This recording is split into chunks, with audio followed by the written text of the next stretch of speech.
Salut tout le monde, bienvenue pour cette nouvelle vidéo de collection de jeux vidéo. Ici Kirby54 pour ma collection de 130 jeux PlayStation 1. Il était peut-être temps de refaire une update en vidéo puisque la dernière en date c'était en septembre 2012, 3 ans, presque 3 ans puisque c'était le 22 septembre pour être plus précis. J'avais 125 jeux, il n'y a pas eu de gros changements au niveau de la quantité de jeux. Après, sur la qualité, ce sera à vous de me le dire. Bon, je sais qu'il est sorti sur cette console d'excellents jeux PS1. C'est vrai que quand on regarde en détail, eh bien cette PlayStation 1, il y a énormément de styles bien exploités. Et donc nous allons commencer cette collection avec, bien entendu, si je ne peux dire, le titre le plus mythique de cette console qui n'est autre que Final Fantasy VII, avec bien entendu Final Fantasy VIII et on continue avec Final Fantasy 9. Ces trois hits, c'est un peu le début de l'épopée à Final Fantasy, surtout grâce au 7, même si à la base Final Fantasy c'était sur la Nintendo NES. Après ils en ont sorti plusieurs, mais après c'était pas sorti en France. Ça a vraiment été popularisé en France grâce à justement ce Final Fantasy 7 et donc grâce à la PlayStation 1. Là, en termes de plateforme, nous avons Rayman 2 qui, d'après ce qui paraît, est le moins bon portage entre la version Dreamcast, N64 et PlayStation 1. Je crois que c'était par rapport au temps de chargement. Là, nous avons un bon Tetris-like, Bust a Move 2, le Arcade Edition. Nous avons là aussi les célèbres petits vers de terre, psychopathes, armés jusqu'aux dents. Par contre, c'est pas celui-ci. Moi, j'ai commencé avec le 2, mais c'était sur PC. Un autre jeu mythique de plateforme, c'est Earth of Darkness. Celui-là, par contre, j'ai jamais été attiré, du coup, je l'ai pas joué. En termes de jeu de plateforme, j'avais oublié de vous citer les Crash Bandicoot et bien entendu les Spyro. Là, c'est le deuxième opus. J'ai joué seulement au 1 et je l'ai terminé à fond. Très bon jeu de plateforme, mais pas aussi bon que les Crash Bandicoot. Le début d'une série ultra mythique. Là, c'est le deuxième opus, Cortex. C'est avec celui-ci que j'ai découvert un Crash Bandicoot, moi, et c'était une démo à la base où on jouait avec on chevauchait l'ours. Il y avait beaucoup de démos disponibles dans des CD de démos via les magazines, parce qu'à l'époque des cartouches sur Super Nintendo Mega Drive, et les démos, je crois qu'il n'y en avait pas du tout. Là, c'est Crash Bandicoot 3, Warped. Ce aussi, je l'ai bien squatté, mais j'ai une petite préférence pour le deuxième Crash. Là, c'est CTR, Crash Team Racing. Alors attention, il y a toujours deux écoles qui se battent entre l'école Nintendo avec Mario Kart et l'école Sony avec Crash Team Racing. Moi, je l'ai tâté un petit peu. Je comprends que certaines personnes préfèrent largement Crash Team Racing que Mario Kart. Mais moi, personnellement, je préfère Mario Kart. Là, c'est Crash Bash. C'est un peu le Mario Party, mais à la sauce Crash Bandicoot. Nous continuons avec un jeu que d'ailleurs Mickaël a énormément joué à l'époque. Moi j'ai joué un petit peu, mais ça m'a pas plus tenté. Il est assez compliqué quand on y regarde. Nuclear Strike. Donc jeu d'hélicoptère militaire. Là nous avons, je vais le montrer après celui-là, parce que je cherche l'autre. Là nous avons les super jeux de snowboard, bien sûr, Cool Borders. Ça c'est le premier opus, mais j'ai découvert avec le deuxième opus. Par contre celui-là, mieux vaut, je sais même pas si j'ai découvert celui-ci, Team Hospital avec la version PC ou la version PS1. Je crois que c'était avec la version PS1 d'ailleurs. Et bon, après celui-ci, je vous recommande d'aller voir le petit test de, si c'est pas fait, de toute façon avec la popularité qu'il a, de Bazar du Grenier quand il montre Team Hospital. Vous découvrez carrément le jeu et pourquoi il est aussi fun. J'ai pas besoin d'en rajouter plus, mais c'est un excellent jeu de gestion. Dragon Ball Final Boo, et d'après Sattel Puzzle, il pue du cul, à vous de me dire bien entendu. Nous allons continuer avec le commencement de la popularisation des survival horror avec Resident Evil, avec le premier.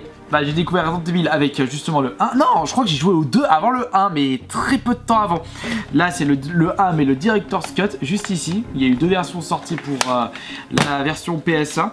Là, c'est bien entendu, le 2, le meilleur Resident Evil, jamais égalé. C'est le 3 Nemesis qui se rapproche beaucoup du 2. Et là, c'est le Survivor, c'est un spin-off. C'est vrai qu'il y a eu également le début des GTA-like avec bien entendu GTA sur PS1. Il y a énormément de séries mythiques qui ont débuté grâce à la PS1 quand on regarde. Ouf, quelle console. Le début des Jeux Olympiques, pour moi, même si ce jeu était sorti à la base sur Nintendo NES, c'est International Track and Field. Après, si vous aimez pas les... Enfin, plutôt la découverte, pas des Jeux Olympiques, mais plutôt de l'athlétisme en jeu vidéo. Troisième Cool Borders, mais c'est pas le plus mythique pour moi, c'est le deuxième, je l'ai pas encore récupéré. Là c'est un des jeux préférés de Rumi, Blue Domain Legacy of Kain. J'ai jamais joué celui-là. Là, nous avons un jeu de combat avec des humains qui se transforment en furie, donc c'est Bloody Roar 2. Mario Kart de la PS1, si on enlève Crash Team Racing, Speak Freaks, mais j'ai vraiment, si on compare des jeux de course à la Mario Kart, mais sur PS1, le Crash Team Racing est largement mieux par rapport à Speed Freaks. Battle Arena Toshiden 2. Juste ici, je crois que celui-là il pue du cul ce Batman et Robin.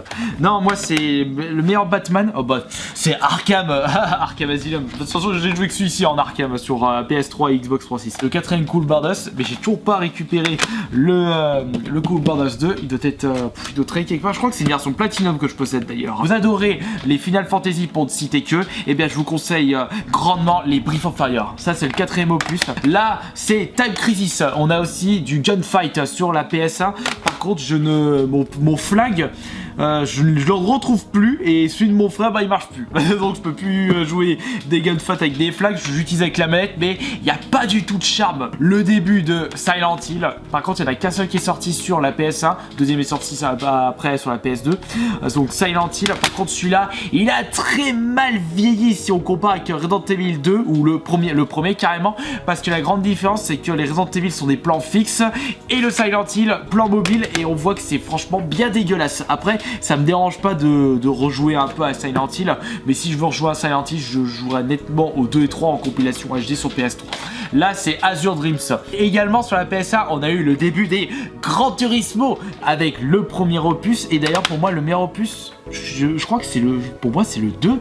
Je préfère nettement le 2 que le... Non, c'est vraiment que j'ai vraiment découvert le Gran Turismo avec le 1. Et j'ai beaucoup joué au Gran Turismo, alors que moi qui ne suis pas du tout jeu de course réaliste. Également super mythique sur PC, avec une version PS1 qui n'est autre que Civilization. Le 2 est également sorti sur PS1. Mais par contre, je vous recommande grandement de jouer à la version PC. Parce que au début, ça va les temps de chargement. Mais lorsque vous arrivez dans les années 1900-1950, il y a tellement d'éléments sur le jeu que genre pour le temps de chargement pour passer un tour ça prend ça met 1 minute et au final vous en avez franchement marre.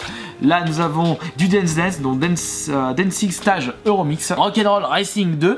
Je ne connaissais même pas l'existence d'un deuxième opus de cette série. Le premier auquel j'ai énormément joué, qui était sur Super Nintendo, mais celui-ci j'ai toujours pas tâté, mais je pense pas qu'on découvre le même charme que l'opus Super Nintendo. Là c'est du South Park. Tu vois, je l'avais terminé et joué sur la version N64. Là, c'est du Nightmare Creatures, excellent jeu, assez gore. Un jeu de combat à la donc en rapport avec la série X-Men. Il s'agit de Marvel Comics X-Men Children of the Atom. Je découvre de ces jeux, moi, dans ma collection. Là aussi, nous avons du RPG, Grandia. Et c'est vrai qu'en termes de RPG, énormément de jeux sur cette console. Regardez à l'heure actuelle le prix des jeux de certains RPG sur cette console. C'est what the fuck, c'est tout ce que j'ai à dire. Micromaniacs, un de mes jeux préférés sur la PS1, plus d'humour que ne possédait pas un Micro Machine en comparaison. À la place des petites voitures équidées, c'est des petits bonhommes et ils attaquent. Et franchement, même celui-ci, je trouve que pour un jeu PS1, il est encore super bien fait. C'est d'ailleurs ce que j'ai remarqué, si on compare la N64 et la PS1 en termes de graphisme, j'ai l'impression que les jeux PS1 ont mieux vieilli que la majorité des jeux N64. Après ça, c'est un avis personnel. Hop, tiens, je l'ai en double celui-là, South Park. Hop, on va le mettre de côté. Là, nous avons Duke Nukem, Land of the Babe. D'ailleurs, j'en profite pour vous dire que dans cette collection, vous ne verrez pas les jeux de la collection Tekken, puisque elle appartient à ma chérie et j'ai oublié de la récupérer dans la chambre. J'ai découvert les Breath of Fire avec cet opus, Breath of Fire 3. Vous êtes une réincarnation humanisée d'un dragon. Oui, vous pouvez vous transformer en un énorme dragon. Là, c'est Legacy of Kain Soul River. Nous avons ici Revolt, petit jeu de voiture. Ensuite, là, c'est Mortal Kombat Trilogy. Donc, qui dit trilogie, dit forcément 3 jeux en un. Et c'est en fait le Mortal Kombat 1, 2 et Ultimate 3. C'est Batman of the Future.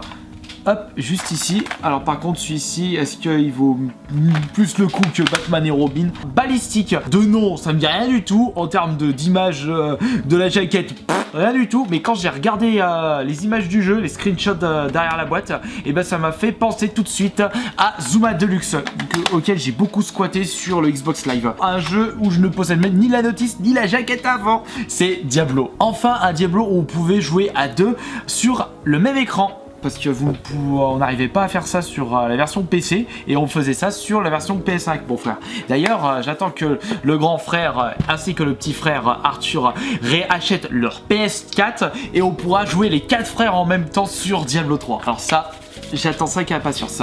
Ici, nous avons V-Ball. C'était un des jeux mythiques pour ma chérie. Le premier jeu joué sur cette console. Medieval, si vous n'avez pas tâté, mais allez-y, foncez. En termes de charme, d'OST, celui-ci est complètement énorme. Le héros, le protagoniste du jeu est ultra charismatique. Mon jeu PS1 préféré. Si vous avez regardé le top, c'est bien entendu Parasite F2. C'est du survival horror avec sauce RPG.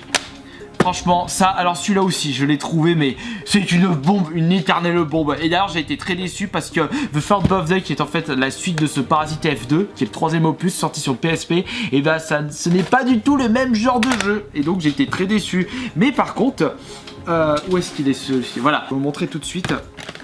Là, c'est la version Jap, et j'ai retrouvé il n'y a pas longtemps. Et d'ailleurs, j'ai été super content du prix acheté sur celui-ci. Je l'avais remporté en enchère eBay à 8 €. C'est le premier Parasite Eve. Et d'ailleurs, celui-ci se rapproche beaucoup du gameplay du 2. Problème, il n'est jamais sorti en France et c'est une version américaine. Je ne peux pas jouer à des versions import sur ma PS3, même si je peux jouer à des jeux PS1. Et ma PS1, il faut que je sais pas ce qu'il faut que je fasse. Je crois qu'il faut que je craque la console. Il faut que un freeloader peut-être, mais je sais pas. Vous pouvez me dire dans les commentaires ce qu'il faut pour que je puisse jouer à un jeu PS1 en passant par une machine européenne, ou alors est-ce que ça vaut plus le coup d'acheter une PS1 américaine pour jouer à des jeux américains. Street Fighter Alpha 3, alors là, les différentes versions de Street Fighter, je suis complètement paumé. De toute façon, ils ont l'habitude. Là, c'est Jax contre Dr. Raze, un bon petit jeu de plateforme. Quake 2, excellent FPS. Ah bah voilà, un autre Street Fighter. Ça, c'est le X plus Alpha. Voilà. Gundam Battle Assault, 2ème opus. Ici, c'est Shadow Madness. Ouais, il y a tous ces jeux. Là, c'est un jeu musical. Donc, Parappa The Rapper, The Hip Hop Hero. Ici, c'est Digimon Rumble Arena. Ça, c'est la chérie qui a beaucoup joué au Digimon. Ici, nous avons du Shoot'em Up, The Raiden Project. Je pense qu'il est assez vieux. Ouais, 95, donc vraiment au début de la PS1. Là, c'est Iron and Blood, The Dark Side of 3D Fighting de chez Acclaim. Klonoa Beach Volleyball, et non, Klonoa, le premier opus. Celui-là aussi, très très bon jeu de plateforme. Pointe Blanche.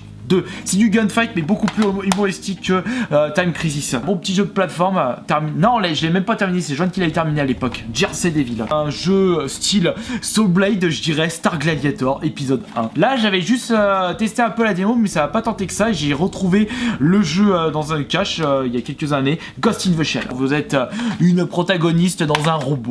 Et d'ailleurs, je me souviens que dans la démo, vous pouvez grimper dans certains murs et l'angle de vue se tourne. C'est un survival horror. Bon, le 2ème opus est beaucoup plus axé action, mais c'est vrai qu'il n'est pas si connu que ça dans le milieu, alors qu'il a été fait par les créateurs de Resident Evil, si je me trompe pas. C'est le même boîte de développement, Capcom. C'est bien entendu Dino Crisis. Et d'ailleurs, celui-là, je le remets, je le classe en pépite à jouer, pépite cachée de la PS1. Et là, c'est le 2ème opus. Par contre, moins pépite parce qu'il n'y a pas le charme du premier Dino Crisis. Beaucoup plus action, et au final, je me suis dit, mais les ennemis reviennent à chaque fois. En réalité, c'est en fait un Resident Evil, mais les ennemis ne sont pas des zombies, mais des dinosaures. Ici, c'est South Park Chef Love Shake, qui est en fait un quiz en rapport avec la série South Park. Bon, par contre, si vous voulez jouer vraiment à un super South Park qui rend vraiment hommage à toute cette épopée, jouez forcément à South Park le bâton de la vérité. Pac-Man World. Ici, c'est Beatmania. J'ai tâté un peu sur la PS1. Bon, c'est vrai que c'est assez vieux parce que quand on compare Beatmania qui était sorti en 98 sur PS1, non, 2000. Il est sorti il est pas si vieux que ça pour un jeu PS1. Et si on compare avec un Guitar Hero sorti 6-7 ans plus tard, ça fait un choc quand on regarde. Là, nous avons un peu le Worms en 3D de l'époque, mais avec des cochons à la place des vers. Les cochons de guerre. Là, vous pissé dessus au niveau du doublage français. Ils ont fait un travail monstrueux. Là nous avons Constructor, The Simulation with Smart, je sais pas. Et ça, au vu des screenshots, ça me fait penser à Puyo. Garden Crusade. J'ai jamais été tenté, enfin plutôt attiré par ce genre de jeu. J'ai tâté un peu, ça m'a pas vraiment plu. Au niveau de l'histoire, ça m'a pas plu non plus. Mais ce sont des excellents jeux, je vais pas le cacher. Les Outward. Là c'est l'Exode de Davy. Là c'est Digimon. Juste ici c'est le Digimon World. Là c'est Tenchu 2. Là c'est Hollow Knight Dark. Jack is back. Le début des des Survival Horror. Et bah c'était Hollow Knight Dark qui a mis ça en place. Produit français. Spyro Year of the Dragon. On va le mettre là. Un de mes RPG préférés sur la PlayStation, c'est bien entendu Koudelka. Et d'ailleurs celui-ci, si je me trompe pas, c'est aussi... Ouais, c'est français. C'est... Non, je veux dire, c'est Infogrames qui l'a édité ou qui l'a... Non, je crois pas que c'est plutôt Infogrames qui l'ont développé et édité par SNK. Si je ne me trompe pas, bien entendu. Ça fait très ambiance gothique pour un RPG.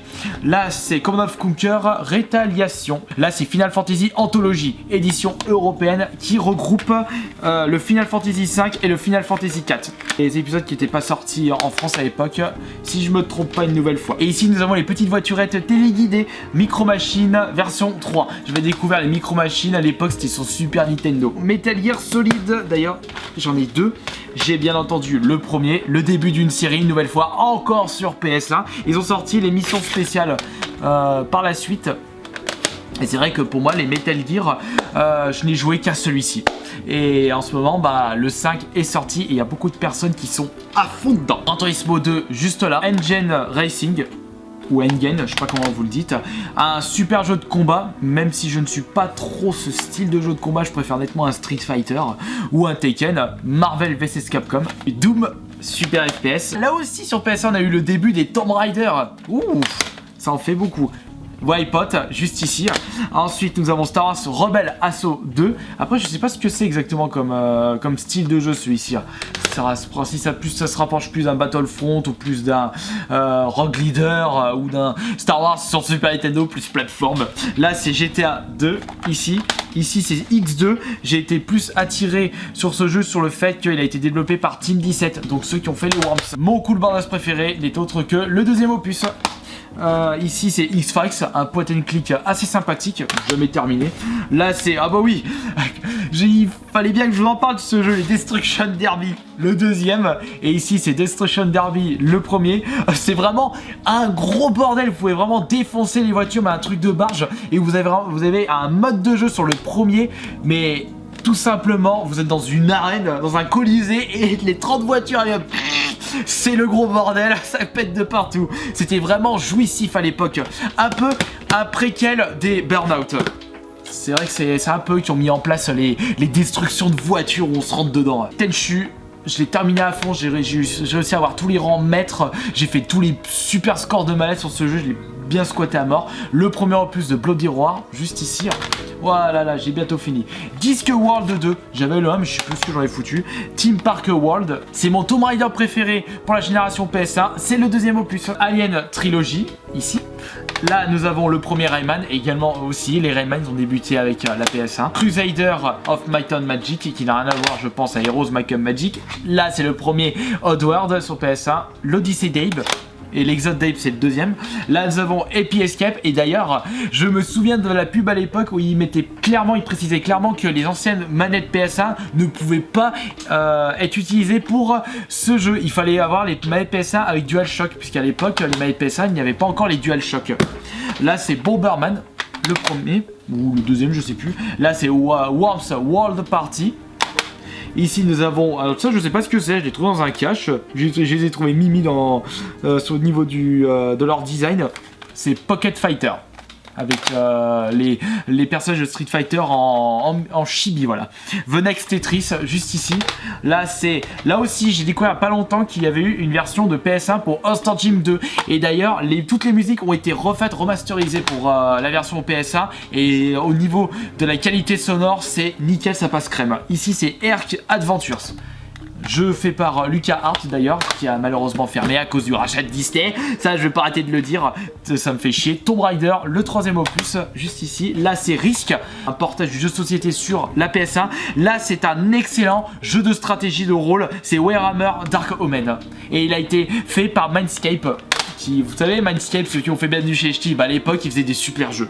Et ils ont pas fait que celui-ci d'ailleurs. Les Chevaliers de Baphomet, juste là. Je sais qu'il y a beaucoup de joueurs qui apprécient énormément les Chevaliers de Baphomet. Moi, j'en ai jamais testé. Là, c'est Vagrant Story. Là aussi, c'est du très bon jeu de chez Squaresoft. Le début de Dead or Alive, comme je disais au début de vidéo. Et pour terminer, Tony Hawk Skateboarding, qui est sous blister, qui est mon seul jeu PS1 sous blister. Voilà, j'espère que cette petite vidéo présente, enfin petite vidéo, elle est quand même longue cette vidéo, présentation de ma collection PS1, 130 jeux à tout, vous a plu. Et à vous de me dire maintenant, si vous êtes encore là, qu'est-ce que vous pensez de cette collection? Est-ce qu'elle vaut le coup? Est-ce qu'il manque certains titres? À la prochaine!